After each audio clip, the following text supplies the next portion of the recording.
27वीं आईनी तरमीम के ऊपर हलचल।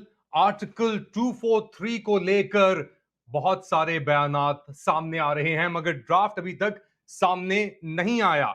लेट अली शो यू के इस एपिसोड में आप सबको खुशामदीद। This is part 1 of 3 episode जो हम आज डॉक्टर आयशा सिद्दीका के साथ कर रहे हैं। पहले पार्ट के अंदर हम आज बात कर रहे हैं 27वीं आईनी तरमीम के ऊपर, मगर साथ साथ बात होगी इंडिया और अफगानिस्तान को धमकियों के ऊपर भी, गजा के अंदर इंटरनेशनल स्टेबलाइजेशन फोर्स को लेकर, और पाकिस्तान के अंदर मदारिस किस रफ्तार से बढ़ रहे हैं उसके ऊपर ही बात करेंगे। मगर पहले वेलकम करते हैं डॉक्टर आयशा सिद्दीका को।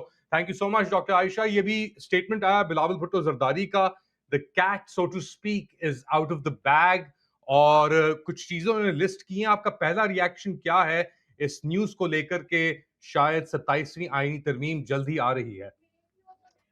अली, 27वीं तरमीम का बहुत जिक्र था। बहुत सारी चीजें सुनने में आ रही थी। कोई ड्राफ्ट अभी तक किसी के सामने आया नहीं, हाथ नहीं लगा। ये पहली दफा है कि बिलावल भुट्टो जरदारी की ट्वीट से पता चला है कि कौन से इश्यूज जो हैं वो डिस्कस करने का मूड है। पीएमएलएन, पाकिस्तान मुस्लिम लीग नवाज की जो एक टीम है वो उनके पास, उनके वालिद के पास, प्रेसिडेंट आसिफ अली जरदारी के पास गई और कुछ चीज़ों का जिक्र हुआ जिसमें लेकिन जो अभी तक सुनाई दे रहा था, जो से कहते हैं ग्रेप वाइन से जो आवाज़ें आ रही थी, वो एक तो ये था कि फोकस इसका मेन जुडिशरी है, जुडिशरी को कैसे काबू किया जाए। जो रिबेलियस सो कॉल्ड जजेस हैं जो कि आवाज़ें उठा रहे थे, उनको कैसे काबू किया जाए। सेपरेट कॉन्स्टिट्यूशनल कोर्ट, ये तो अभी तक आवाजें आ रही थी। और दूसरा जो था वो था एनएफसी अवार्ड में चेंजेस।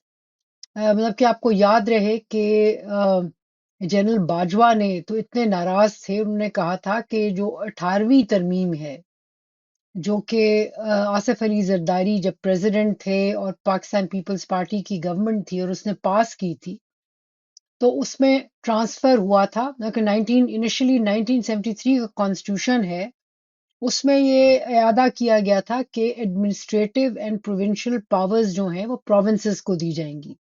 याद रहे कि पाकिस्तान एक फेडरेशन है और फेडरेटिंग यूनिट्स के पास ये पावर होनी चाहिए, एक ऑटोनॉमी जो है वो ट्रांसफर हो प्रोविंसेस को। वो कभी नहीं हुआ। भुट्टो साहब, जुल्फिकार अली भुट्टो साहब के ज़माने में भी नहीं हुआ। तो ये फिर तरमीम जो थी 18वीं तरमीम, जो कि आसिफ अली जरदारी ने मेहनत करके की, उससे मिलिट्री जो है वो बहुत नाराज हुई। उस वक्त कुछ नहीं कर पाए। उसकी एक बहुत वजह ये थी, बड़ी वजह, कि बेनज़ीर भुट्टो की असैसिनेशन हुई थी 27 दिसंबर 2007 में, जिसकी वजह से सारा मुल्क हिला हुआ था और उस वक्त मूड नहीं था कि इसको चैलेंज किया जाता, इसको पास होने दिया गया। तब मुझे याद है कि तब ये आर्ग्यूमेंट आती थी कि जी नहीं, प्रोविंसेस की तो कैपेसिटी नहीं है, वगैरह वगैरह। नहीं थी कैपेसिटी इन पैसों को, जिसकी पावर उनको दी गई इस्तेमाल करने की, कि वो उसको इस्तेमाल करते। लेकिन बात यह है कि बिल्कुल वही बात है कि जब आप बच्चे को गोद में ही उठा के रखेंगे और उसको चलने नहीं देंगे तो वो कभी चलना नहीं सीखेगा।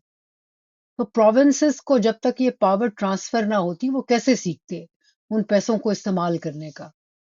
तो बहुत हुई बात, बहुत लेदे हुई कि जी देखिए मिस यूज हो रहा है रिसोर्सेज, फंड्स ठीक तरह से इस्तेमाल नहीं होते, वगैरह वगैरह। तो तब ये शोर मचा था।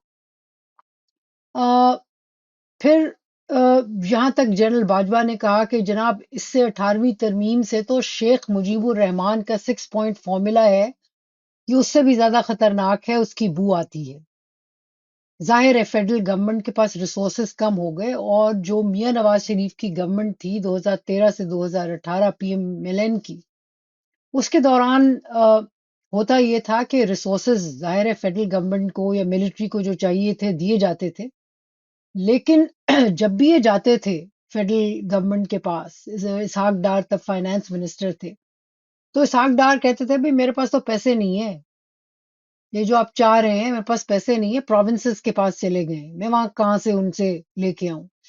تب یہ ہوتا تھا کہ یہ کرتے تھے کہ بہانے سے کوئی آزاد جموں کشمیر کے حوالے سے، گلگت بلتستان کے حوالے سے کچھ نہ کچھ پیسے پھر ایکسٹریکٹ کر لیے جاتے تھے، پروونسز شیئر دیتے تھے، لیکن ان کو ظاہر ہے اسٹیبلشمنٹ کو اس سے کبھی بھی تسلی نہیں ہوئی، اور یہ بالکل 18ویں ترمیم جو ہے یہ ان کے حلق میں کانٹے کی طرح پھنسی ہوئی تھی ہے، اور اس پہ یہ چینج کروانا چاہ رہے ہیں کہ کسی طرح سے ریسورسز کی کنٹرول جو ہے وہ واپس فیڈرل گورنمنٹ کے پاس، شیئر جو ہے آف ریسورسز جو ہے، اور جو کنٹرول کرتے ہیں ٹیکسز وغیرہ، وہ زیادہ ان کے پاس آئیں۔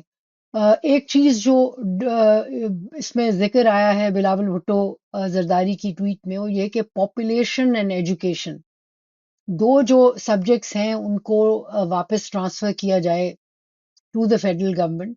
ایک تو ان کو ظاہر ہے دکھی بھی کرتا تھا، کیونکہ آئیڈیولوجیکلی چونکہ اسٹیبلشمنٹ ہماری تو ویسے بھی کہتی ہے کہ وہ آئیڈیالوجی کی بھی حفاظت کرتی ہے، تو ان کو بہت دکھ تھا کہ بھئی یہ ہائر ایجوکیشن، اسکولنگ سسٹم وغیرہ وغیرہ وہ پروونسز کے پاس ہے، تو واپس اس کو لینا چاہتے ہیں۔ کے پی میں جو چینجز آئے تھے کچھ کریکولم وغیرہ میں، تو جو اور لوگوں کا جو اور ہیروز ہیں ان کا ذکر تھا، تو اس کو بھی یہ ظاہر ہے کریکولم میں بھی یہ چینجز کر کے اس کو بھی وہی جو کہ پنجاب میں یا باقی پاکستان میں یہ چاہتے ہیں کہ پڑھایا جائے، اس میں تبدیلی چاہتے ہیں، but mainly access to resources, نہ کہ پاپولیشن جیسے سبجیکٹس، نہ کہ یہ نہیں ہے کہ فیڈرل گورنمنٹ جو ہے زیادہ کامیاب ہو جائے گی پاکستان کی پاپولیشن کی گروتھ کو کنٹرول کرنے میں۔ پاکستان ساؤتھ ایشیا کے ان ممالک میں سے ہے جہاں آئی تھنک 3.2% کے قریب یا 3% کے قریب گروتھ ریٹ ہے، کہ جی پروونسز نے تو کام نہیں کیا تو فیڈرل گورنمنٹ جو ہے وہ کنٹرول کر لے گی۔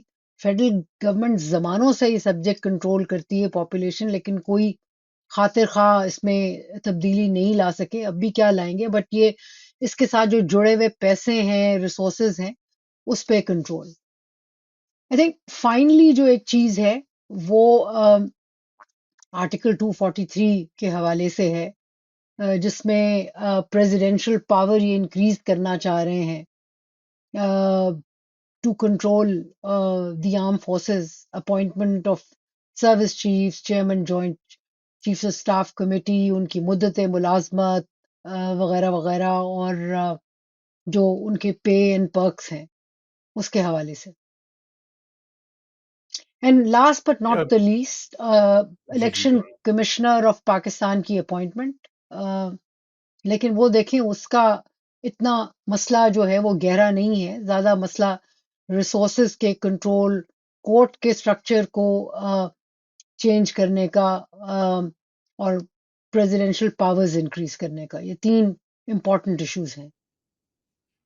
چلیں اب فوکس کریں ذرا آرٹیکل 243 کے اوپر، واٹ ڈز اٹ انٹیل، اور اس کے اندر ابھی تو خیر ڈرافٹ کسی کے سامنے آیا نہیں ہے تو اس کے اوپر آبویسلی اسپیسیفکس کے اوپر بات کرنا تھوڑا مشکل ہے، but what do you think is at play here? یہ سب کچھ کیوں کیا جا رہا ہے؟ آپ نے اپنا این ایف سی کا بھی بات کی، وہ پیپلز پارٹی کے قریب ہے این ایف سی ایوارڈ، کچھ صوبوں کو این ایف سی کا شیئر ملا ہی نہیں، فار ایگزامپل کے پی کہتا ہے اس کو کوئی 300-350 ارب روپے جو این ایف سی کے تحت ملنے چاہیے تھے وہ نہیں ملے، بٹ آرٹیکل 243 کو لے کر specifically what's at play hair?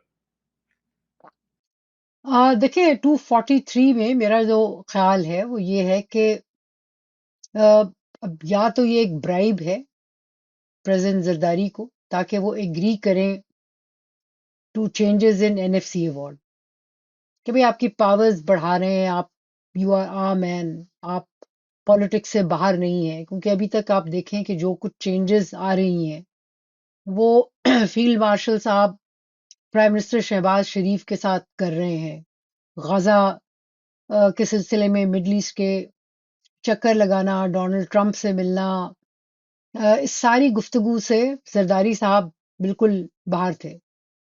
تو یا تو یہ ایک برائب ہے، یا پھر یہ ہے کہ اس کو لے کے پھر آئندہ کوئی فیوچر میں کوئی تبدیلی اور آئے گی،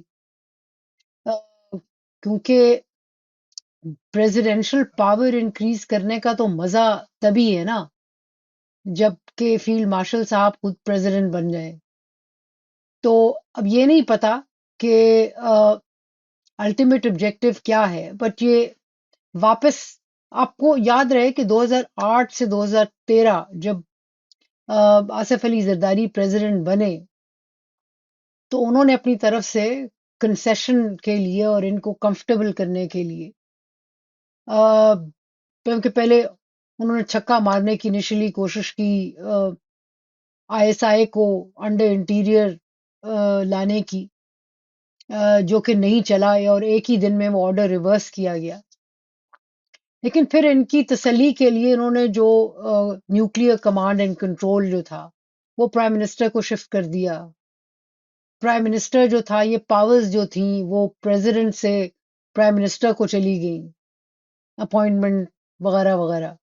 अब ये कह रहे हैं, जो सुनने में आ रहा है कि भाई ये चाह रहे हैं कि ये पावर्स टू अपॉइंट पीपल ये वापस चली जाएं, विच मीन्स के नाउ होता तो यही है कि प्रेसिडेंट अभी भी जो मुद्दत मुलाजमत किसी सर्विस चीफ की है उसको वो करता है नोटिफाई, वो अब भी वो पावर उसके पास ही है, लेकिन on recommendation of the prime minister. अब अगर ये बात हो रही है तो इसका मतलब ये कि प्राइम मिनिस्टर को इससे निकाल देंगे और प्रेसिडेंट जो है वो खुद ही इन कंट्रोल होगा, वो he will be the man. ये वही पावर्स हैं, ऑलमोस्ट वही है सिस्टम जो कि मुशर्रफ ने अपने अंडर रखा था, control of the arm forces, supreme commander. Supreme commander तो अब भी प्रेसिडेंट है, लेकिन ये है कि ताबे है प्राइम मिनिस्टर के। अब वो पावर्स जो हैं ये लगता है कि वापस शिफ्ट कर रहे हैं टू द प्रेसिडेंट। एक और पावर जो मुशर्रफ के पास के दौर के अंदर थी वो था कि he could be the president and the army chief which he had to let go as well. क्या उसके ऊपर भी आप देख रही हैं थोड़ी रिवर्सल हो सकती है? अभी तक जिक्र नहीं आया, लेकिन अगर फ्यूचर में चेंजेस होंगी तो फिर शायद वो भी लेके आए। जबकि अगर प्रेसिडेंट का change man and the top को अगर चेंज करेंगे तो फिर तो वो भी चीज शायद करें। इसके ऊपर DG ISPR military spokesperson lieutenant general Sharif का भी स्टेटमेंट आया है। पहले उससे सुनते हैं, फिर बात को आगे बढ़ाते हैं। तो ये थे पाकिस्तान मिलिट्री स्पोक्स पर्सन और ये कमेंट कर रहे थे बेसिकली जो बात हो रही है 27th अमेंडमेंट के ऊपर। स्पेसिफिकली इन्होंने कहा 27th अमेंडमेंट को लेकर कि this is something question about 27th amendment said amending the constitution is the prerogative of the government and the parliament. However, if the government seeks input, the military will provide its recommendations. ये सब कुछ हो रहा है इस वक्त जब एक नोटिफिकेशन का इंतजार है on the extension of the army chief. उसका कितना असर है इस पूरे प्रोसेस के ऊपर? आपका मौकफ ये रहा है कि कोई असर नहीं है, ये चीज एक डन डील है, मगर how is that playing into all of this? देखिए, मैं समझती हूँ कि ये कोई ये दोनों दैट वे रिलेटेड नहीं है, या जरदारी साहब से अगर निगोशिएट कर रहे हैं तो शायद बट जैसे मैंने अर्ज किया ना कि आर्मी एक्ट में ऑलरेडी तरमीम हो चुकी है और ये सिंपली एक नोटिफिकेशन है, क्योंकि कॉन्स्टिट्यूशन कहता है कि नोटिफिकेशन होगी, जिसमें होगा कि जी 2 साल की और एक्सटेंशन, ताकि 5 साल की मुद्दत मुलाजमत है तो इसलिए कंटिन्यूएशन एंड उसके मुताबिक जो आर्मी एक्ट में चेंजेस हैं तो वो नोटिफिकेशन आगे 2 साल की प्रेसिडेंट ने करना है on recommendation of the prime minister. ना ये हमें पता है कि प्राइम मिनिस्टर शहबाज शरीफ तो कोई बिल्कुल इसमें कोई रखना नहीं डालेंगे, कोई मसला खड़ा नहीं करेंगे। तो मैं इसको जबरदस्ती लिंक करने की नहीं समझती जरूरत। بٹ جب یہ آپ ٹرانسفر کر رہے ہیں to the president, so depending کہ 2027 میں کون پریزیڈنٹ ہوگا، تو پریزیڈنٹ آگے ایکسٹینڈ کر سکتا ہے آرمی چیف کو اور سروس چیفز کو، اس کے پاس وہ پاور ہوگی، تب کی بات تب دیکھیں گے۔ Circling back finally to the 27th Amendment, Faisal Bawda کا ایک statement آیا ہے. He is considered very close to the military establishment. وہ یہ کہہ رہے ہیں کہ جی 27th Amendment کے بعد 28th Amendment بھی بہت جلد آئے گی. تو کیا ہو کیا رہا ہے اس پورے سلسلے کے اندر آپ کے خیال میں عائشہ؟ میں سمجھتی ہوں جی 1973 کانسٹیٹیوشن تو بیچاری پیچھے رہ گئی۔